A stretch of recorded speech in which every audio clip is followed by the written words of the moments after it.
నమస్తే, welcome to వార్తా కిరణం. వార్తల్లో ముందుగా హెడ్లైన్స్.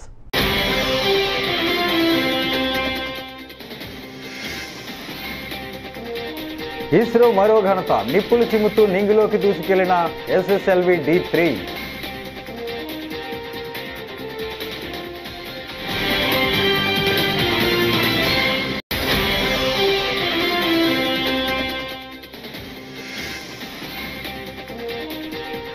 రెడ్ బుక్ పై మరోసారి క్లారిటీ ఇచ్చిన మంత్రి నారా లోకేష్.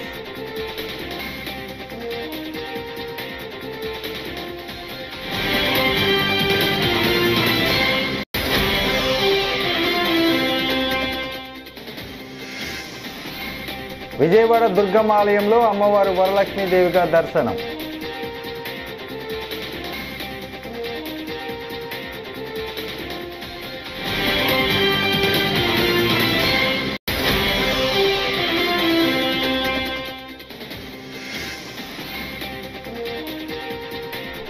నిండు కుండల నాగార్జున సాగర్ పోటెత్తుతున్న వరద నీరు.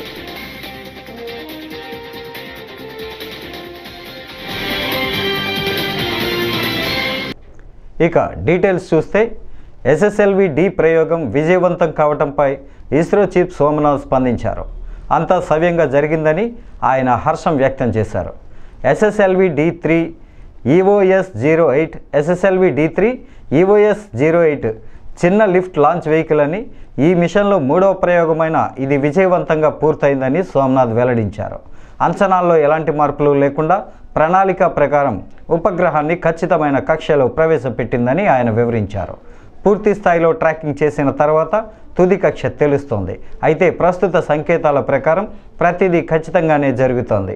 EOS-08 ఉపగ్రహంతో పాటు RS-08 ఉపగ్రహం కూడా కక్షలోకి చేరుకుంది. SSLV D3 బృందానికి, ప్రాజెక్టు బృందానికి నా అభినందనలు అంటూ సోమనాథ్ తెలిపారు. जी हाँ, यह सफलतापूर्वक उत्थापन SSLV D3 लॉन्च व्हीकल का 20 सेकंड्स और यह अपने उद्दिष्ट दिशा की ओर बढ़ चला है. सभी तंत्र सामान्य रूप से कार्य करते हुए. Clear weather here in Sriharikota and a good visibility for the flying rocket. plus 40 seconds. यह तीसरी उड़ान SSLV की अपनी विश्वसनीयता सिद्ध करते हुए यह प्रमोचन यान निकल चला है अपनी उद्देश्य कक्षा की ओर. The action time of SS1 is 115 seconds. Flex nozzle for pitch and yaw steering. Fin tip actuation for the passive roll control.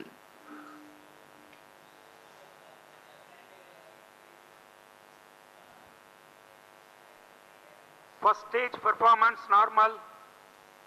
यहाँ प्रथम चरण का निष्पादन पूरी तरह सामान्य.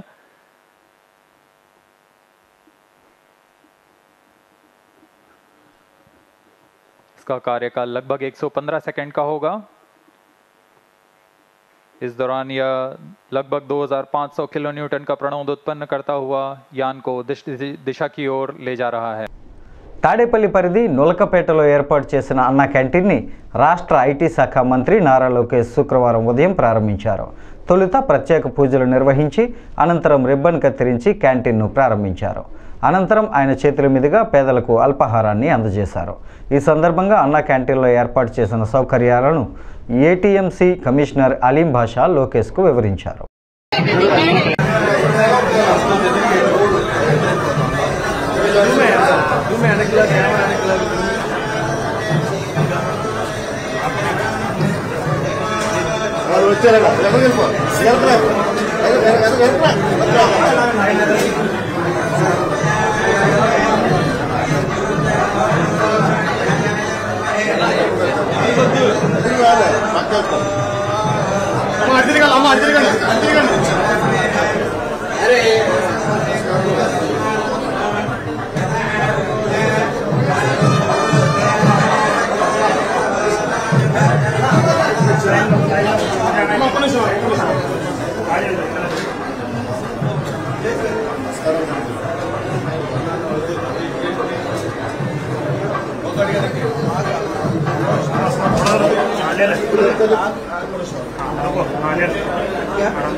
అన్న క్యాంటీన్ తో ఆకలికి ఫుల్ స్టాప్ పెట్టింది తెలుగుదేశం జనసేన భారతీయ జనతా పార్టీ ప్రభుత్వం.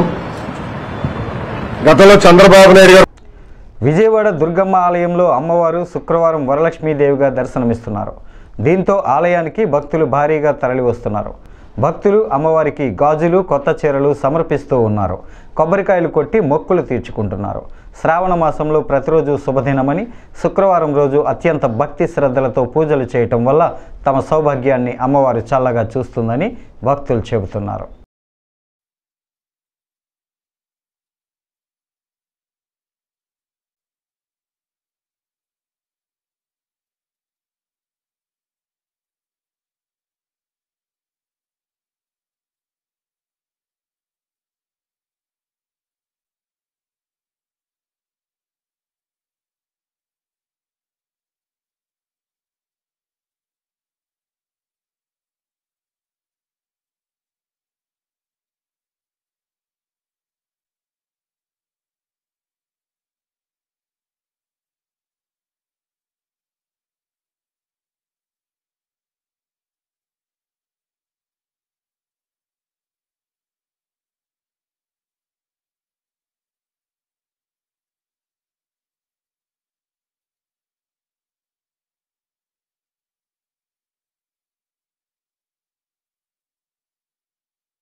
పశ్చిమ గోదావరి జిల్లా పాలకొల్లులో శుక్రవారం రాష్ట్ర జలవనరుల శాఖ మంత్రి నిమ్మల రామనాయుడు అన్నా క్యాంటీన్ను ప్రారంభించారు.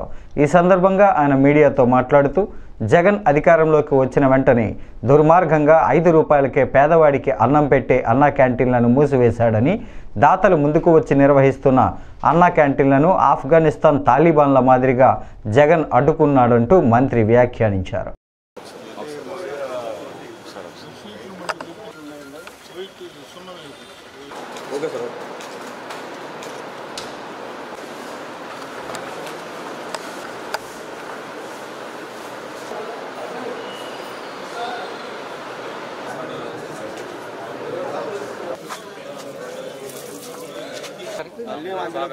ఈ షేప్ లో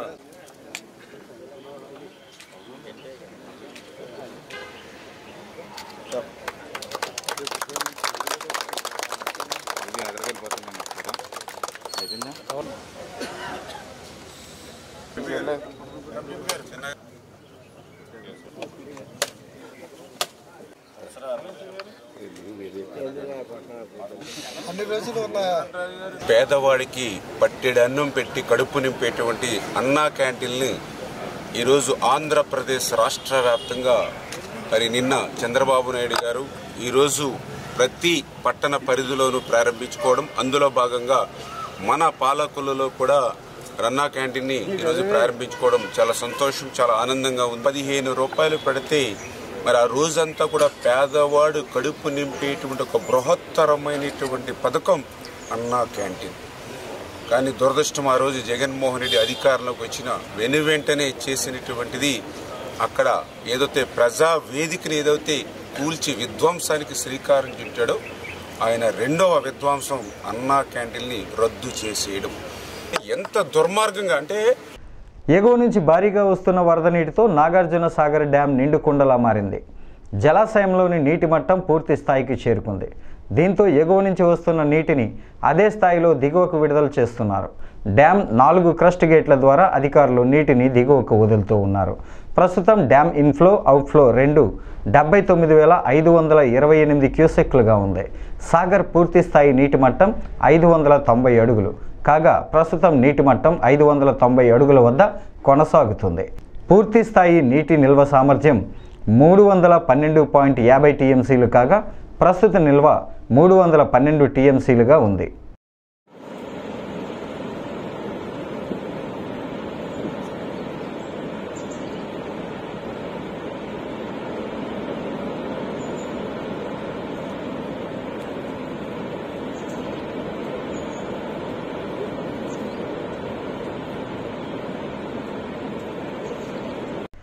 దక్షిణ కాశీగా పేరుగాంచిన శ్రీ కాళహస్తీశ్వర స్వామివారి దేవస్థానం నందు శ్రావణ మాసం సందర్భంగా శుక్రవారం వరలక్ష్మి వ్రతాన్ని దేవస్థానం ప్రాంగణంలో బ్రహ్మగుడి వద్ద ప్రత్యేక వేదిక ఏర్పాటు చేసి శ్రీ వరలక్ష్మి అమ్మవారిని ప్రతిష్ఠించి కలశ స్థాపన, గణపతి పూజ, పుణ్యవచనము, కలశానికి పుష్పాలతో వేదమంత్రాలతో పూజలు చేసి శ్రీ వరలక్ష్మి కథ ఆచరించి అమ్మవారికి విశేష పూజలు నిర్వహించి ధూపదీప నైవేద్యాలను సమర్పించారు.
श्री ज्ञान प्रसूनांबा समेत श्री कालहस्तीश्वर स्वामी षष्ठी संवत्सराणां मध्ये स्वस्ति श्री क्रोधि नाम संवत्सरे మీ మనసులో మీ గోత్రము మీ ఇంట్లో మీ యజమాని పేరు మీ పిల్లల పేరు మీ కుటుంబంలోని అందరి పేరు మనసులో ఒకసారి చెప్పుకోండి.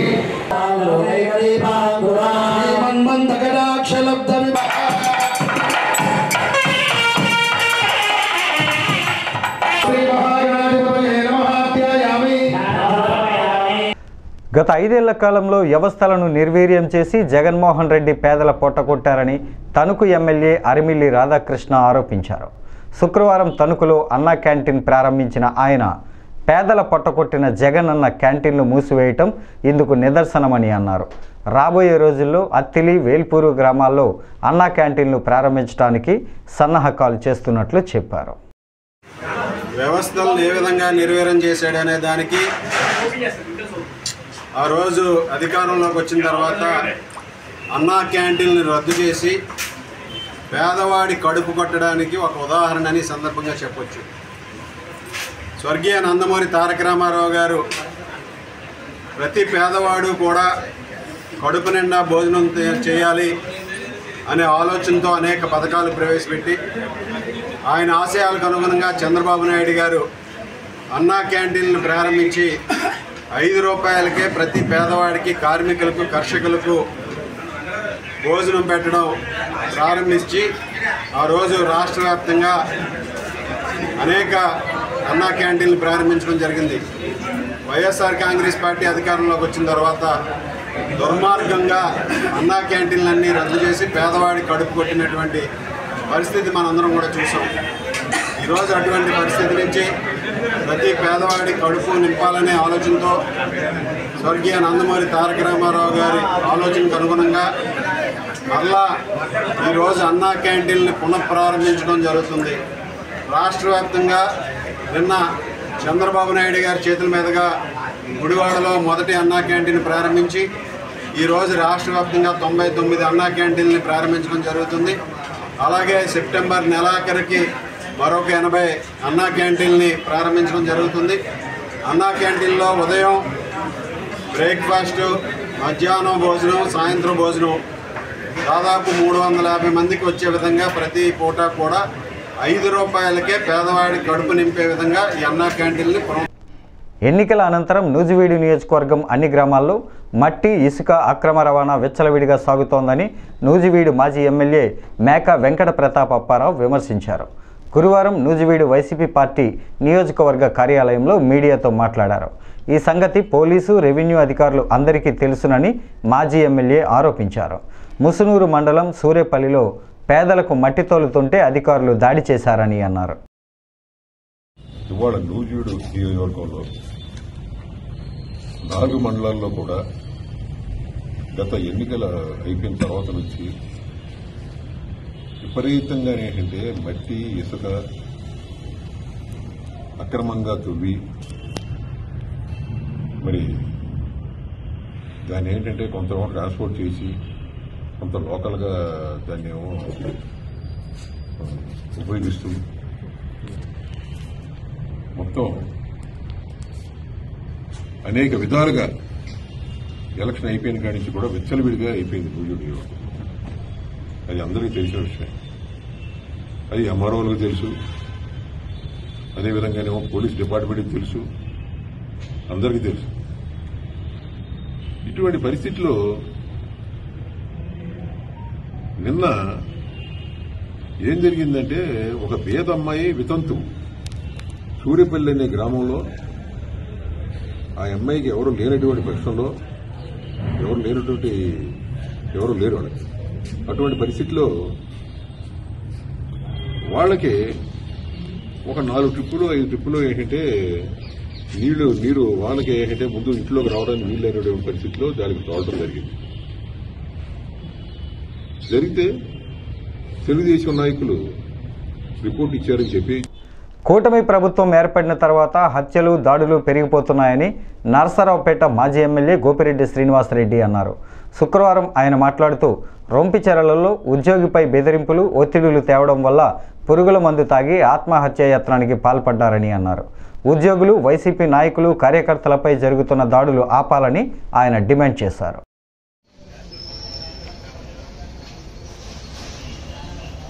తెలుగుదేశం పార్టీ కూటమి ప్రభుత్వం అధికారంలోకి వచ్చిన దగ్గర నుంచి కూడా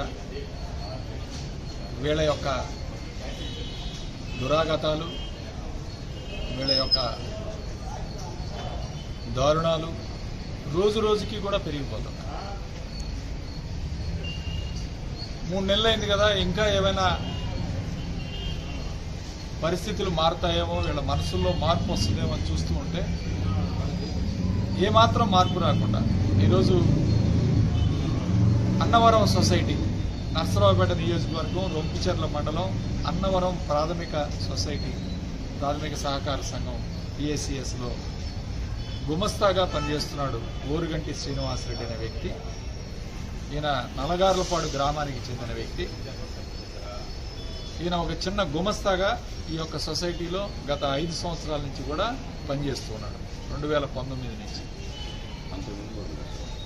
అంతకుముందు కూడా ఆయన రొంపిచెర్లో పనిచేస్తూ తర్వాత అన్నవరం సొసైటీకి ట్రాన్స్ఫర్ అయ్యాడు. 2019 ముందు కూడా ఆయన ఉద్యోగంలో చేస్తున్నాడు. అయితే ఈ యొక్క కూటమి ప్రభుత్వం ఎప్పుడైతే వచ్చిందో కౌంటింగ్ రోజు నుంచి దొప్పలపూడి శ్రీనివాసరావు అనే వ్యక్తి ఇంతకుముందు CEOగా పనిచేశాడు. ఇతను తెలుగుదేశం పార్టీకి క్రియాశీలక కార్యకర్త, తెలుగుదేశం పార్టీ నాయకుడిలాగా పనిచేసేవాడు. గతంలో అనేక అవకతవకల సొసైటీ. ఈ వార్తలు ఇంతటితో సమాప్తం. నమస్కారం.